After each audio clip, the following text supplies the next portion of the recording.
Laurent would like to apologize for his terrible microphone, and also the echo you might hear at some points is entirely his fault.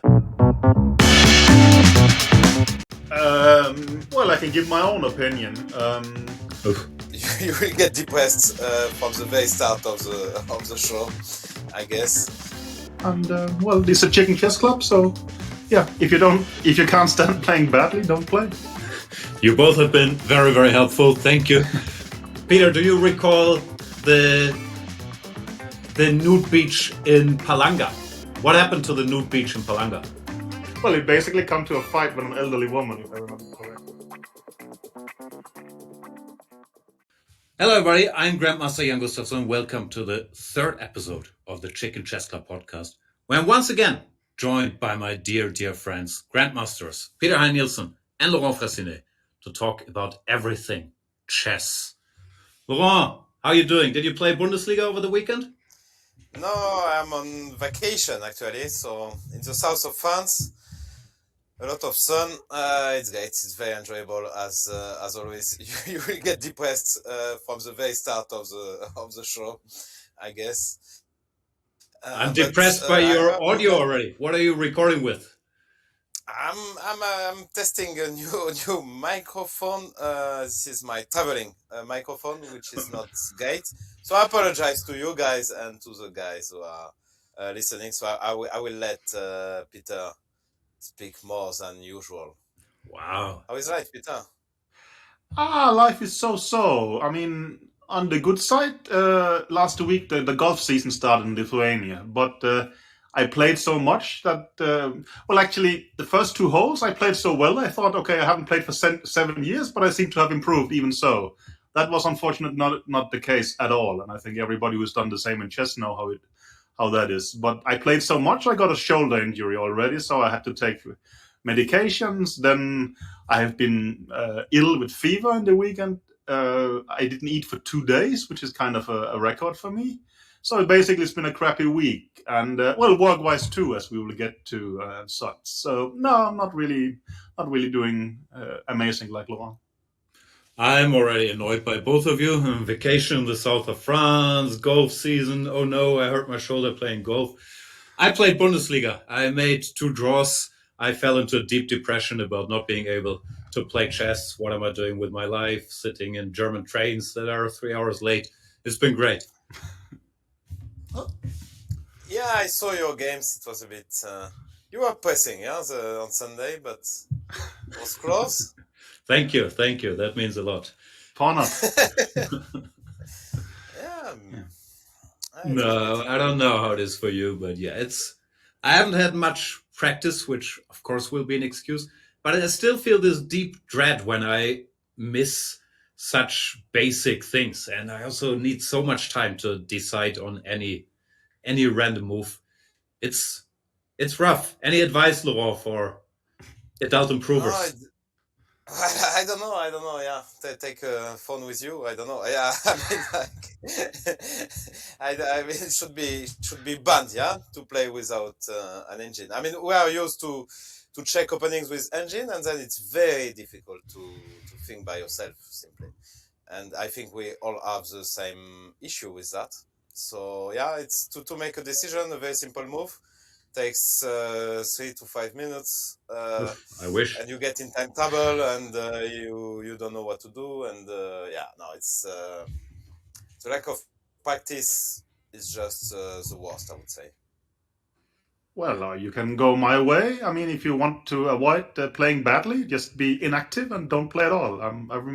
I'm simply on the inactive list. I haven't played chess for more than 2 years, so it's a difficult game. And well, it's a chicken chess club, so yeah. If you can't stand playing badly, don't play. You both have been very, very helpful. Thank you. So in Bundesliga, is there anything to report?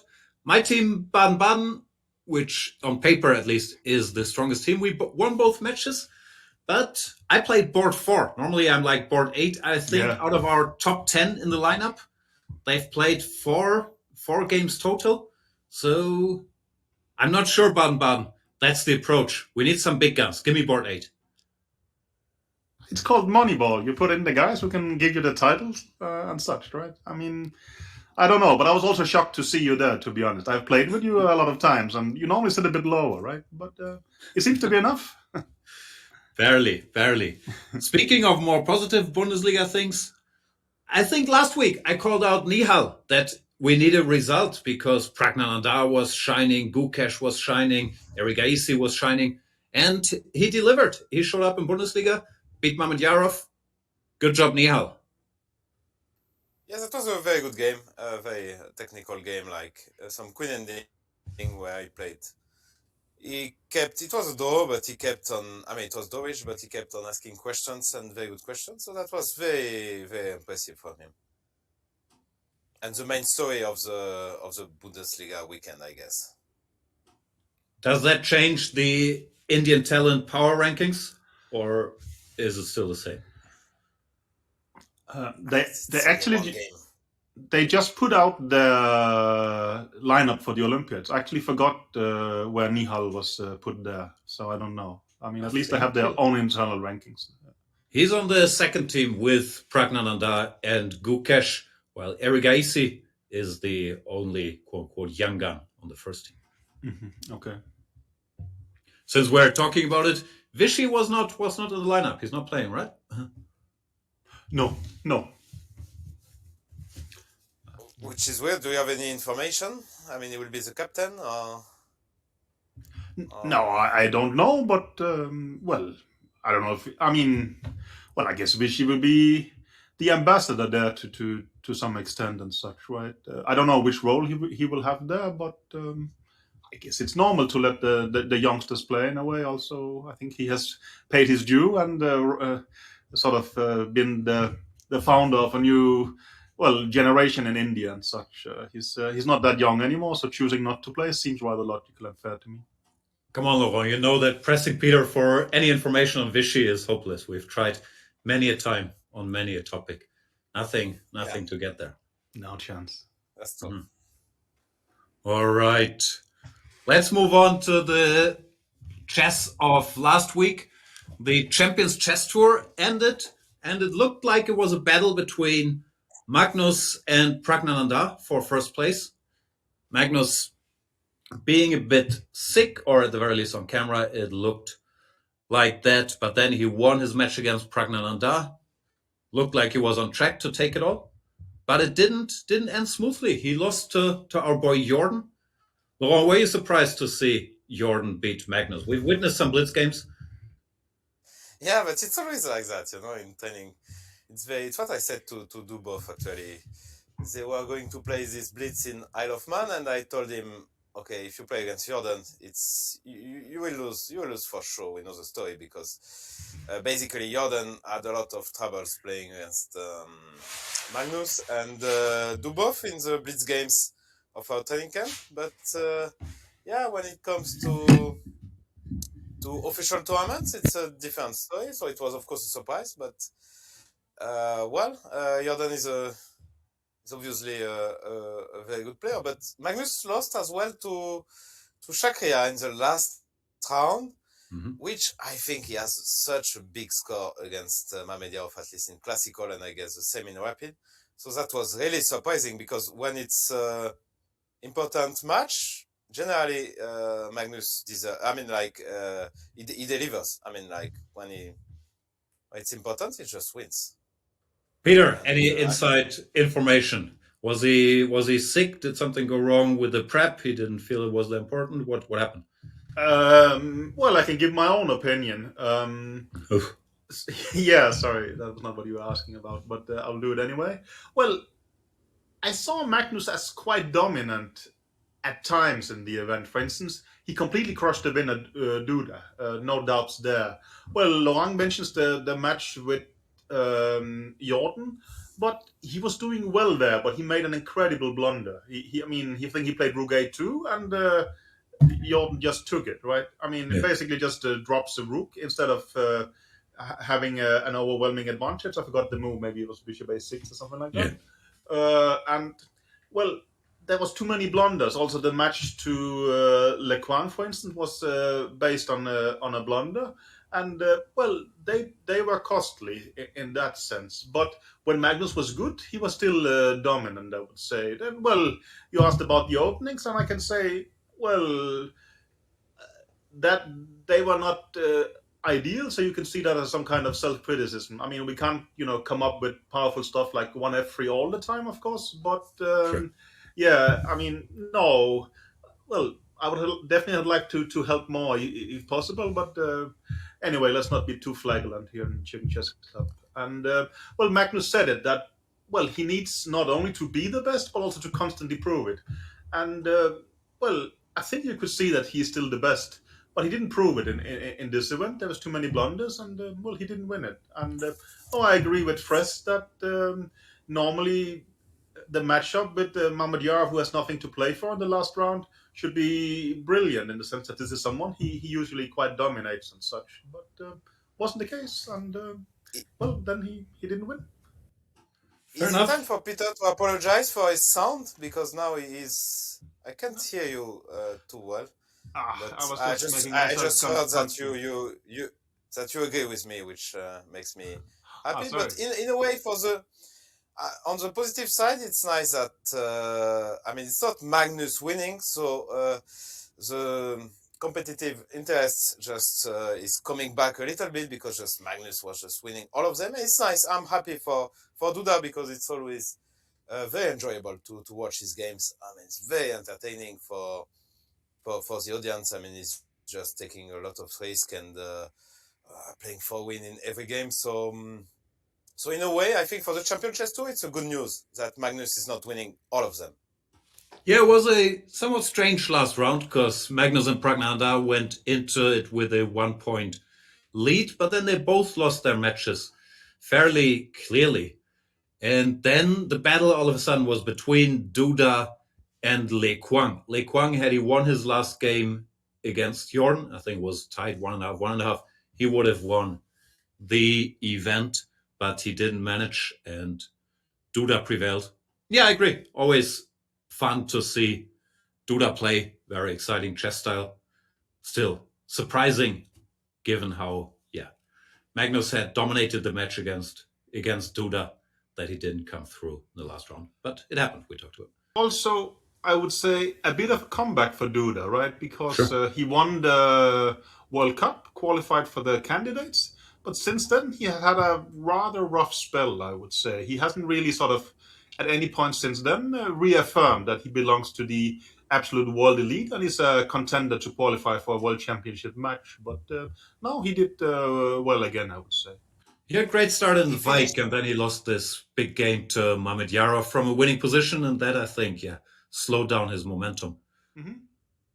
I would like to just contradict you as always. He finished second in World Blitz, which was he played a match against MVL for the title, so that was good result. You will tell me it's Blitz, but still, it matters. All the best players in the world are there, so few results, and he's doing generally well in this Champion Chess Tour actually. Last tournament he lost in the final against Magnus, so that was good. Okay. All right. On to the next tournament, the America's Cup. That's chess. I thought it was sailing. And Caruana won the America's Cup. I haven't seen much. I saw this game he won against Dominguez, which was a nice opening idea, of course, and some lines he showed. Yeah, congrats, Fabi. Anything to say about it? I will start with saying the same I just said about Duda, that it's great to see Fabi back in good shape, and now he's a serious contender to win the candidates. But I guess Laurent will contradict me, so we'll just switch over. No, not at all.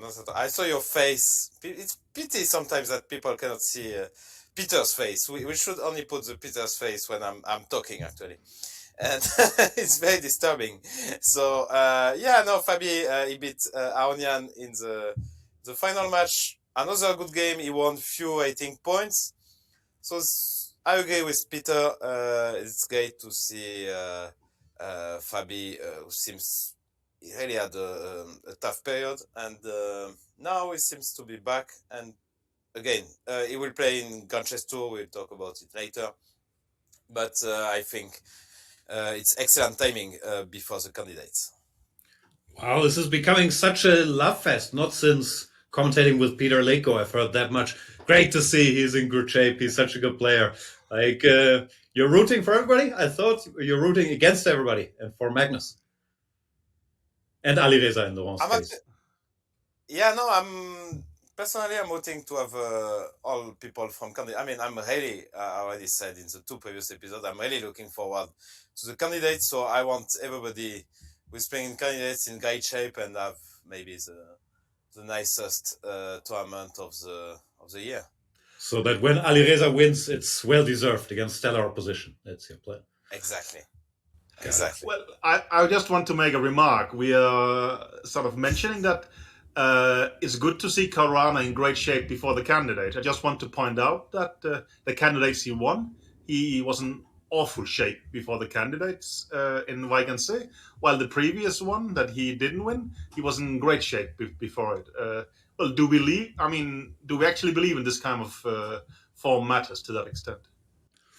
I think so. Also, Weigensee was an outlier before the one he won. He had been crushing left and right with the exception of Weigensee, and he was the favorite in most people's minds still. So I would still think that, yeah, extended results do matter, maybe not one single tournament. And I agree with Jan. Sorry, Peter. And Weigensee is a very special tournament as well. I mean, it's very long.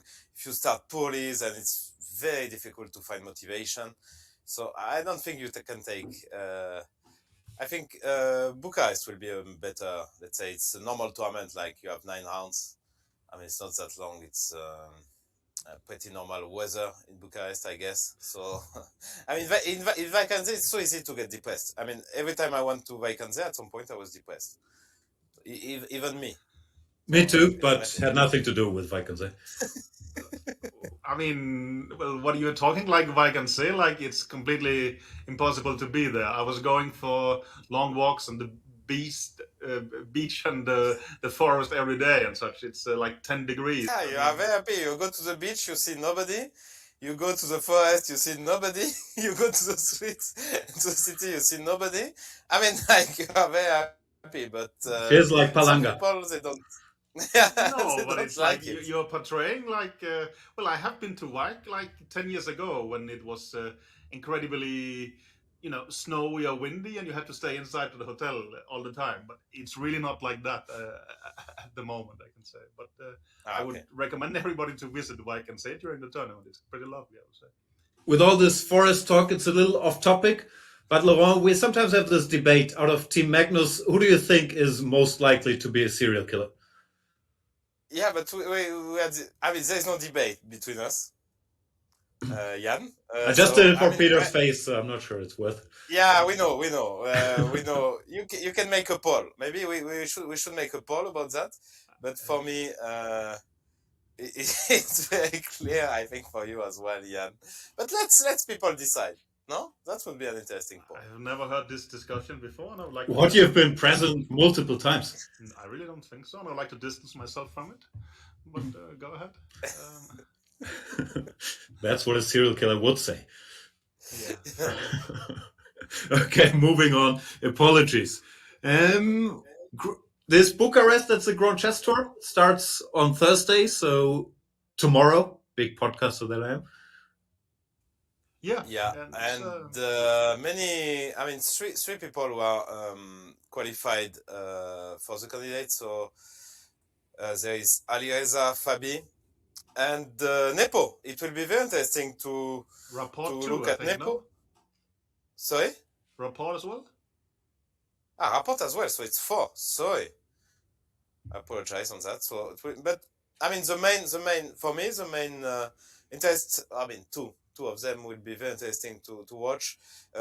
Nepo, first of all, because he didn't play a single classical game since the match. So probably he has a lot of prep to show. Will he keep it for candidates? Probably. But it will be interesting to see in which shape he will be. And also Alireza, who made such a long break since actually European Championship, which was last November, I think, right before the match, actually. So both of them, it will be interesting to watch. And there are, I don't know what do you think about Nepo chances in candidate. I mean, for me it's very hard to assess actually if he has like I don't know, just no chances or big. I mean, like how he will recover from the match. It's very hard to judge for me. I saw now Scottish Grandmaster Jakob Olgaard was tweeting, and he gave Nepomniachtchi 3% chances. That is somewhat low, but interesting topic to discuss, I would say. Yeah, I saw some odds which I have forgotten by now, but it looked like Alireza, Fabi, and Ding were all given a significantly better chance than Nepomniachtchi by the bookmakers. I'm torn. Like Nepomniachtchi, it might be in his disadvantage that it will be most likely 14 rounds in a row, and historically he sometimes struggled a bit at the end of longer tournaments. But I also think he will have all this World Championship prep and training. It hasn't been that long ago. So he's done the work and he's had time to rest, recharge. And we know if he wins some games how dangerous he can be. To me, it felt a bit low. I would have him pretty much on par with these guys with bigger swings possible in either direction. I mean, 3% for me is too low, but I definitely think that there is at least 3 players who is better than him. And I'm talking about, Alireza, Fabi, and Ding in no particular order. So, I mean, for me, you can talk about 3 favorites, and then you can mention a couple of outsiders, perhaps, and he belongs in the outsider category. But of course, with 3 who are bigger favorites, the percentages start dropping off quite quickly and such. So I probably have him on, let's say, a single-digit percentage number, but 3 is a bit low for me. Right. Laurent? Yeah, so that will be anyway interesting to watch how he's doing in Bucharest, if he's in shape or not. I think before the match, in between candidates and the match, he only played in Norway chess, which was a disaster, simply, except the games with Magnus, where he did a couple of those. But I don't expect him to do that well because he lacks motivation for such events. It was my. I mean, now that he lost the match, probably his only goal is to, of course, to gain the right to challenge Magnus or someone else again. So I'm not sure he will be very motivated for that tournament. And okay, let's see. The start will be probably very important. It's a good point that Alireza we haven't seen since he had this brilliant streak of games, right? I think he had three tournaments in a row where he performed really insane. 2, yeah. And no, it's a long break, especially for such a young player and such. And it's difficult to say how that will affect, and it's going to be interesting. No, it's generally just a very interesting field with a lot of strong players, and I guess it's the biggest group of top players who's played a classical tournament in quite a time. You can argue Wijk, but of course Wijk is a more mixed field in a way. So, except for Magnus, it's and Ding, basically the whole world elite is there, right? So it's very interesting in many ways. There's also what Alireza is doing actually. Like, sorry, go ahead. No, tell us your thing about Alireza taking half your break and then he comes back and crushes. Yeah, exactly. What is he? That's what he does. what I mean, he's only 18, but it's what he does. I mean, he did it before the Grand Swiss and the European Championship. He did like 4 or 5 months breaks. So that's how it works for him. I mean, like, he's playing all these tournaments and then recharge battery, probably a lot of training, and then he's coming back. And so far it works. So let's see. It's an interesting strategy. I don't know what you. I mean, some people need to play more, but for him, so far, at least, he's very young still. It seems to work perfectly. There's quite Please, something Jan, go at ahead. stake for him. I mean, imagine if he keeps crushing and wins the candidates, right? I mean, then he's manifesting him as at least the world's second best player at a very young age, an obvious challenger with Magnus and such. Well, he can really jump forward career-wise, even higher than he is now. Or if it actually turns out, let's say that Ding and Fabi is quite stronger than him or does better in the event, he will put kind of a hold. I mean, it would be logical if he's quite nervous, I would say.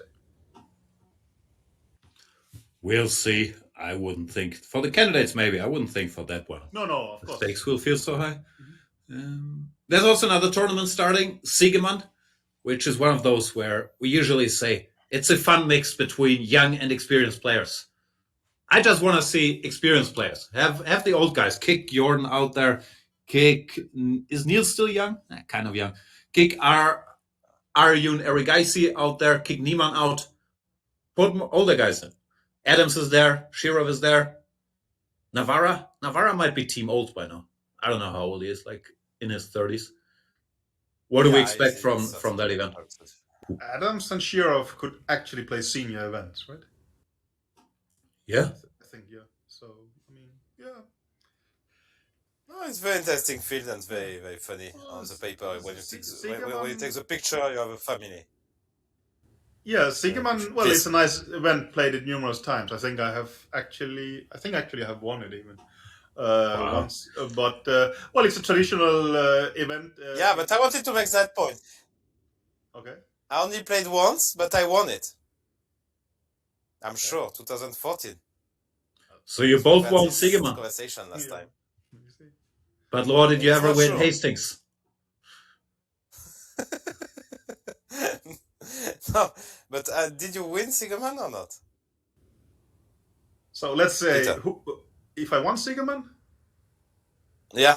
yeah, I did. And, well, Carlsen played. Who was the strongest when you played? Hammer. Yeah, okay, I think I'm winning this one. Yeah. Well, Magnus actually beat me there, but I somehow managed to get Kurt Hansen to blunder an exchange that moved 6, and I managed to win the event in the last round. I'm not sure. No, he actually blundered an exchange that moved 6, I think. So, but anyway, I wanted to praise Sigeman tournament, but for sort of doing a lot of good for chess in my region, but you completely distracted me like that now. But no, it's a closed event in Malmö, Sweden, who really has brought in a lot of interesting players and mix of players for a long time, and it's more sort of an exclusive event played in sort of nice surroundings and stuff like this. No, well, I know I completely lost a friend because of the Laurent. Over to him. Good stuff. Nice tournament. Who's gonna win? I'm sorry, you start. No, but let me come back to what Peter said, because he said like I probably won Sigeman or something like that, which made me feel that he was not sure or trying to be modest or something. So that's why I interrupted you. But okay, sorry about it. But it's a very nice tournament. Actually, I agree with you. I think Jorden. Yeah, this mixed fields is typical. Oh, you're saying Jorden? Yeah. I think Erigaisi will just win everything he plays. That's my take until proven wrong. Okay. Then I will take Erigaisi as well. Well, Good stuff. I think it's good. Good odds for me. But yeah. The Grand Chess Tour is becoming part of the candidate cycle. The 2 first finishers of the Grand Chess Tour will join the candidates in 2024 and 2026. Is that a more pleasant subject for you, Peter? Not really, no. I mean, yeah, no, well, we are getting into FIDE talks already and such. But, well, there's a lot of issues with it in a way. I mean, well, one thing is that, no, you can say that, well, it's nice we get someone to organize the qualification tournaments for the candidates, and why not take some of the best organizers in the world to do it. But we saw what happened with Isle of Man. Isle of Man used to be an excellent tournament for a lot of players. They would pay fees for players, and they would provide extra events outside of the official cycle. And what happened then was that Isle of Man instead became an open tournament inside the cycle. So simply just an event disappears from the chess world because we don't have the qualifiers, because we lose Isle of Man because it becomes a qualifier instead. And it's the same here. Well, we used to have, FIDE had to put up their own events, and then we would have Isle of Man and the Grand Chess Tour on top of that. Now we have Isle of Man and Grand Chess Tour as qualifiers. So the chess world, and that by that also the players start losing events. Again, to sort of speak of my friendship with Giri, he actually sort of said it's exactly true. And he used to get, let's say, a very good fee for playing Isle of Man, but now he has to play it for free in order to try and qualify and such. So I think from a player perspective, it's not ideal at all. But when it comes to the Grand Chess Tour, that's a tour that's been around for, I don't know, 7, 8 years. Sorry if I got that wrong. It feels like it's been there for a while. And it mainly features the world's best players anyway, right? They don't have such trouble with having enough to play. No, like the schedule has been rather crowded. What's the format? It's 2 classical tournaments and then a bunch of rapid tournaments. And how will it be counted? Does the rapid count?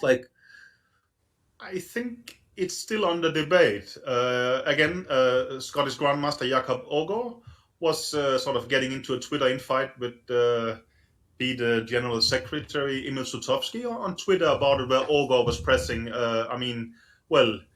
who's going to be allowed to play in the Grand Chess Tour? What is the format going to be? And such. And I think Sutovsky's answer was that, we will inform you about that when we have finalized the deal. And I think Aagaard was arguing, then there is no debate, no transparency or anything like that. And anyone who has followed me on Twitter for the last 10 years will know that I agree with such. But you have people that followed you on Twitter for 10 years and they're still there? I wouldn't think so, but there's still. But it sounds like Aagaard is trying to take your job on Twitter. No, I see more as supplement. Don't worry, Aagaard has also, I think, blocked me before. I mean, we have also argued a lot and such. But I think it's our sort of common Danish upbringing that cares a lot about transparency and things like that. But I think also it's a very good point. What I argue a lot against is that, remember before the last FIDE elections, we would say that it's a complete disgrace that World Chess has gotten the right to organize the World Championship in many ways, and this right should solely belong to FIDE. But now, a few months before FIDE elections, we are sort of outsourcing it to someone else. I really like the guys at the Grand Chess Tour, and I trust them and such. But I think, in principle, you shouldn't start, outsourcing these things, especially not a few months before an election. You can get your democratic mandate renewed, and then you can do it. But just to do it shortly before you can be kicked out of office to make long-term deals on behalf of FIDE, I think is generally democratically disrespectful. And I agree with Aagaard that if you do it, you should at least do it in a very transparent way, which they're not. So, of course, I think this is not how things should be done. But unfortunately, it's maybe very typical to do it. And you can argue that also FIDE used to have a lot of Russian sponsors. They don't have that anymore because of the sanctions. So what else does FIDE have that is very attractive? Candidate spots is incredibly attractive, and using them to sort of create allies and friends is, of course, extremely tempting. But I think it's wrong, no doubt about it. So what's the way to qualify for the next candidates? These Grand Chess Tour spots, they would replace the Grand Prix spots. So there's 2 from there, 2 from the World Cup, I'm guessing, 1 from Isle of Man. I don't know if it's 1 from Isle of Man. It was 2 from Isle of Man, yeah. From this So that's Swiss. That's 6 already. What do we know about the World Cup? I don't know anything. I'm just trying to figure out what the qualification is. Actually, I don't think... Was it clear that these 2 spots for Grand Chess Tour will replace the 2 spots from FIDE Grand Prix? That's what I'm asking. I would assume. Yeah, no, that we don't know. There is no transparency despite the best effort of... Wow, Laurent complaining about transparency. And We don't Peter... want. to ask Sutowski on Twitter, which is, I mean, a weird way to communicate from Sutowski. Why, if you don't get all the infos, why do you communicate on it? I mean, like, why not you just wait for a couple of weeks, and then when everything is clear, you announce it and you say, okay, this is how it will work, and so on. Now he's saying But more that's details what Peter later. is saying. No, they have to figure it out first and then they'll announce it. I thought Peter was criticizing the opposite, that people should have more of a say in the process. Well, I understand, but if you decide not to consult anyone, then you better announce it in one go. I mean, like, okay, you say this is how it will work. There should be a bidding procedure. There could be other organizers than Grand Chess Tour who would like to have it and such. All right. It feels like we're already in the middle of our favorite segment, What's Wrong with FIDE this week, Peter? What else is happening? Is there a new candidate? Yeah, I mean, it's going to be at least two candidates for the FIDE election, as Fume from Togo has announced that he's challenging Dvorkovic. I don't know much about him. He was part of Dvorkovic's team, who was elected in 2018. So I think he was FIDE director until May 2021. Maybe FIDE general director. It's a bit difficult for me to sort of know the exact differences with the FIDE titles there. But now he's running against him. But I mean, in his statement that he's running, he's also very much praising how things has been done in FIDE and such. So it's a bit unclear to me, and I don't know much about him and what kind of things he stands for. But it didn't remind one of the previous elections where, I mean, the candidates was going incredibly hard against each other. So I don't really know what I should say, but so maybe someone else should say something. Do you know what is the deadline for running? I actually have checked that, yes. I think it's... That's why I was asking. I forgot if it's 2 months before the elections, something. 2 months, yeah? Yes. So it's pretty soon, yeah? Sorry? Yes. It's very soon. It's 1 month. Something like this. Yeah. I actually read through the rules, and there are quite some interesting ones, if I remember, but I don't have them present here. Well, also in this week, someone announced that she's not running. My wife made a Facebook post saying that she's not running for FIDE president. There has apparently been some rumors circulating that she would do that. At least to my knowledge, definitely not started by her. And well, it doesn't combine with her present job as Speaker of the Parliament of Lithuania. But this has seemed to have been running in some circles. She has gotten questions about it and such, and she decided to make a statement here, I think Saturday, that she's not going to run. But there is rumors that someone is going to run. I have read somewhere on Twitter, but I have no knowledge of it. It would generally, from a democratical point of view, be good if there was opposition to, I think, to have the view that for those who wants to have a completely different FIDE than now, has someone to vote for. But I don't know anything about that. So no Carlsen, Nielsen, or Smilita Nielsen ticket is what you're telling us. I don't know if there's going to be a Carlsen ticket, but you're trying to start a good rumor there. But Chicken Chess Club ticket, no? Yeah, that's what it was about, this podcast. Come on. Vote the CCT. Come on. Again, when you if you mention Nielsen, are you talking about Smilita Nielsen or Nielsen? No, I meant Smilita Nielsen. But again, if you talk about a Carlsen ticket, which Carlsen are we talking about here? Henrik Carlsen Nielsen. Of course. Yeah. So, I mean, that will be for later. Yeah, who knows? Why not? Indeed. You managed to derail a serious topic. But, it's not that always happy to. Anything else in the FIDE segment? There was some fight between. I mean, I know you are following more than us on Twitter. There was some fight between. I mean, fight, if you can call it, fight between Karjakin and Sutovsky. So, what's your take on that? Fight is a bit much or strange, but Karjakin and Sutovsky definitely had an exchange, and what They happened? were insulting each other, basically, no?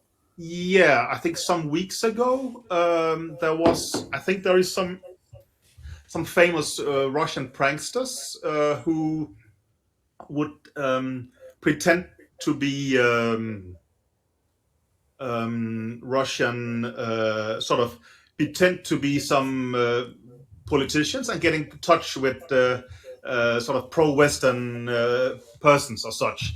And well, for instance, I think if it was them, some years ago, they managed to contact and even get in touch with the Danish Foreign Committee and had a talk for half an hour, which was kind of embarrassing for Denmark in many ways. But well, they spoke to Sutovsky and made Sutovsky believe that he was talking with, I think, the Ukrainian sports minister. So they had a talk about chess politics and such. And well, they were trying to get Sutovsky to make certain statements, I think. And well, for instance, what was interesting for me was Sutovsky was talking that he basically was the one himself initiating sanctions against Russian teams could not play, for instance, and also was saying quite some hard things about Simonovsky, which was at least quite interesting to me. So there's basically two versions: that either when Sutovsky talks with Ukrainians, he would be very hard on the Russian, or that Sutovsky has for a long time been very anti-Simonovsky, which has been, well, Simonovsky is the owner of Simmerland, who was sponsoring the candidates, who was sponsoring Gorachkina, who was sponsoring Nepomniachtchi, and so on. And Simonovsky has never shied away from that. He's extremely pro-Putin, that he has made, his company has made videos about it. He was extremely pro-invasion of Crimea, etc. and such. He's basically, well, in line with the Karjakin's point of views, as terrible as they are. And well, then this became a flared discussions about Karjakin and Sutovsky on Twitter. Karjakin has put the video out with English subtitles on his Telegram, but I'm not gonna go and look at Karjakin's Telegram, so that I have not checked. Yeah, I'm done researching any of Karjakin's social media. It makes me too upset, so I'm not really that interesting who he's debating what with. No. You didn't go to his Telegram, but you are quite up to date, Peter, to what Sutovsky said. No, this is on that conversation. I mean, like, it's a bit weird, like, yeah? Like tweets and such. No, I mean, well, I have been, well, Simonovsky and Simmerland I have been criticizing openly for quite a while, that chess is associating themselves with and such. So this is something that I follow. I mean, well, Simmerland was the sponsor of the Candidates tournament, but Simmerland is a very controversial company in my opinion, that chess shouldn't have been associated with at that time. All right, that brings us to this week's end of What's Wrong with FIDE this week, Peter. What else do we have on the agenda? Anish Giri named an ambassador for the Play Magnus group. Laurent, good news for Anish, for the group. What's happening? I don't know. It's a bit unexpected, to say the least. But I like his statement. He will be nominated as, I make a spoiler alert, yeah? I like his statement. As usual, I have to find a reason every week to nominate him as the Chicken of the Week. So he gave me a nice reason to do so. But yeah, I don't know what exactly what to say. He gave an interview, podcast interview. Did you listen to it, Peter?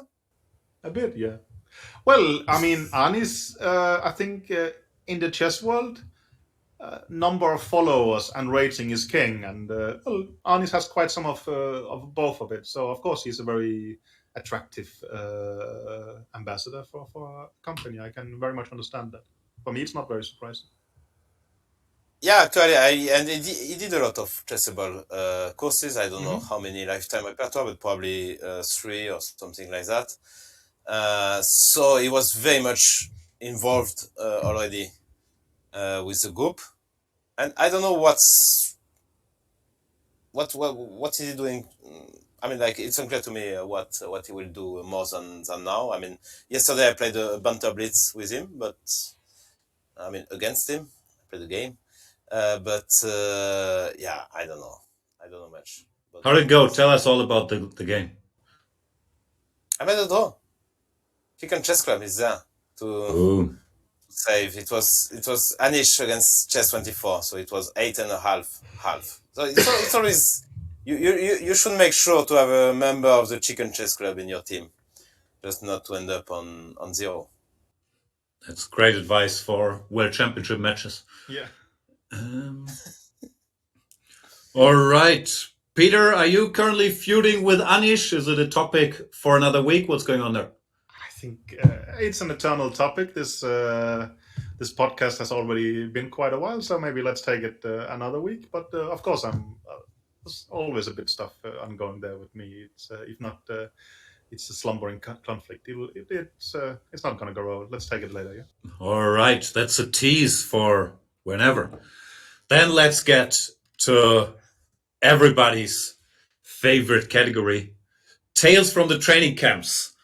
Laurent, I'm a bit worried that some of my tales might sound like I'm trying to put you in a bad light. But as you know, that your interactions in training camps, they are one of the very few sources of joy in my life. So I hope you don't take any of those the wrong way. No, I know. I will take one tale. I know, yeah.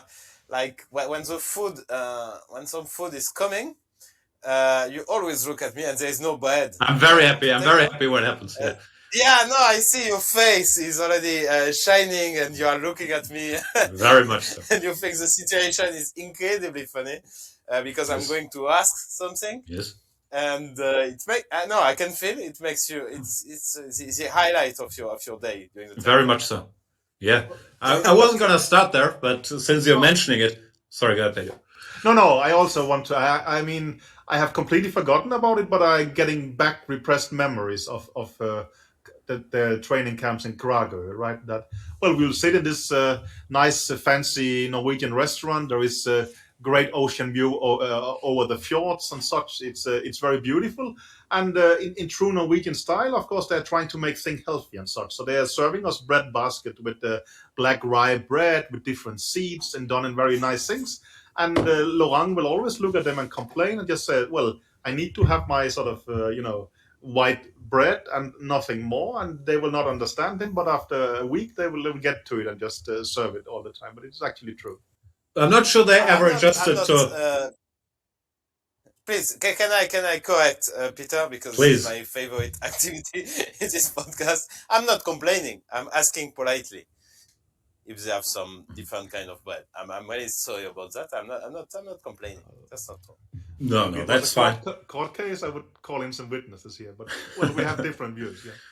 I'm not sure they ever solved the sauce on the side controversy, which was almost as serious in Kragerø as the white bread controversy. Because sometimes they would put the sauce on the food, and Laurent would insist every day, excuse me, can I have the sauce on the side, please? And sometimes it wouldn't happen. No. So he was always looking forward to the weekends. Don't make the French accent, please. I mean, this is I apologize. Well, it wasn't the French accent. I was just trying to sound like you. No, but it's also, I had forgotten, but it comes back to me now.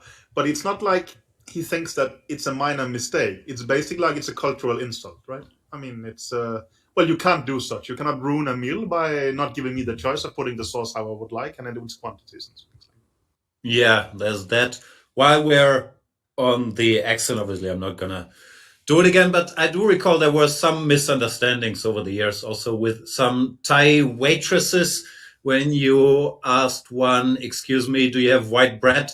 And she misheard. She was a bit upset because she thought you had asked if she had white breasts, which would have been very inappropriate. But it all got resolved amicably in the end. Or the other time when I think you...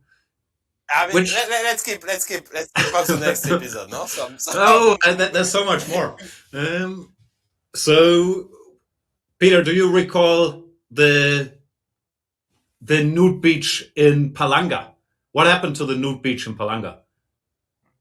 I'm moving on from my great Brett episodes. Yeah, I don't know. No, I cannot. You can't get into it? Okay, then. I'll have to do it again. This is upsetting. So we had 2 training camps in Palanga in Lithuania. One in 2018, the first one, and then another one in 2021. And in 2018, we stayed there at an Airbnb. And Peter, he has a flat like 3 kilometers away from the place where we stayed and worked. And usually he would just commute in mysterious ways in the forest. Yeah. But one day we would go for a nice walk, and Peter convinced us that you could walk all the way on the beach there. But there were some tricky parts, because part of the beach where you have to walk on is an all-female nude beach. And Peter told us the way I recall it, it was of course a team decision. It's fine to walk there as long as you just walk quickly and don't look around. So we did that. But Laurent, you weren't that impressed with the nude beach, were you? No, I mean we just went through the nude beach. I mean, I don't see what's so special with that story, but apparently it's very funny and it became a topic in the team. Very much so. I even get mocked about that by Henrik, who was not there. So I don't know what's the story inside when Peter is meeting Carlsen family, but he's apparently telling a nice story, which, I mean, I don't know. Well, it's my local community, Peter. And you sort of, I don't know, comment on everything and such, but I've told you to walk quickly. I don't know. I mean, it's it basically come to a fight with an elderly woman, if I remember correctly. But, yeah, she started yelling at us in Lithuanian, so Peter had to calm the waters. Yeah, basically we were all trying to walk by very quickly, half in the water, not look anywhere. But yeah, Laurent was, I think, less shy. Yeah, we will blame it on his friend. Okay. I think this is just I don't know. Okay. It's not the way I recall things. But again, I think we could call number of witnesses again if need be. Anyway. Okay, there is only 2 of you. So there were other people. No, who was there? Was Daniel there, or maybe Nils was there? Yeah, that's my hunch as well, right? On the beach, I don't think so. No, Nils was not in the Palanga. Yeah, that could be true. The 3 of us and Duba was there, but yeah. Okay. I mean, well, the problem with this kind of tales of training camps I definitely also have stories to tell, but please, it's gonna be about which opening should we play and this kind of stuff. That's also fine. Yeah. No, if we are mocking Laurent, it's probably gonna be the saucisson incident if I have to tell something. So if we have to get all the mockings out with Laurent, but. I mean, well... I've forgotten about the saucisson incident. We should leave it for next week. I'll run out of Laurent food that's content what I'm a eventually. bit afraid of in that sense. No, I think, we have already done good stories here in a way. So, I mean, I'm happy. I don't know if Laurent has want to take some cheap shots. So. No, it's fine. It's fine. I can have some stories. I will think about it. I've many stories about Hammer actually but it was a long time ago. So, mine is going to include a frog, but anyway, yeah. Wow. Oh, there's also some good pranks with Sam. No, we have a lot of. That is actually excellent. Yeah. Mm. This is good stuff. Yeah. All right. Stay tuned for next week. More tales from the training camps. Then, last on my list is the infamous. This is a category I don't like. It's the chicken of the week because I feel you guys perceive it as something negative. While I thought this show was the Chicken Chess Club, where Laurent maybe less so, but I'm very much a member of the Chicken Chess Club. So to use others in a negative way and call them Chicken of the Week is rough to me. If I have to start See, but I would have done exactly the same thing. The only incident I can think of is Le Quang Lim in his last round game in the Champions Chess Tour against Jorden. He needed a win with the black pieces to win the event. And he played a long forcing line of the open Spanish where he's defending some slightly worse endgame. And then my first instinct was, no, you can't do that. You should play e4, g6 or do whatever, try to win. And then I thought I would play my repertoire 100% of the time too. So it's a weak nominee because I can very much identify. Yeah. No, I agree with you, but I understand the instincts and such. I think it's an excellent subject because we all, at least me and Jan, has these instincts very much so. I honestly don't know with Fress, but I think Fress is just less good at forcing draws than we are, I would say. But anyway, we have to nominate people, right? Or sure. Start with Jan? I just did. Oh, sorry. Okay, fair enough. I actually have to nominate myself here also. I have Doc talking about the Anish hack story, which it was quite big the last week and so, but I'm a bit afraid of that. So I'm trying to postpone it. So I think I'll just nominate myself. Wow. It's also my natural instinct. So we're true members of the Chicken Chess Club, Peter. We can just nominate ourselves every week. Laurent will nominate Giri and we get it out of the way. We are just a Hall of Fame. Yeah, I'm going to nominate Giri. Yeah, that's for sure. Especially this week.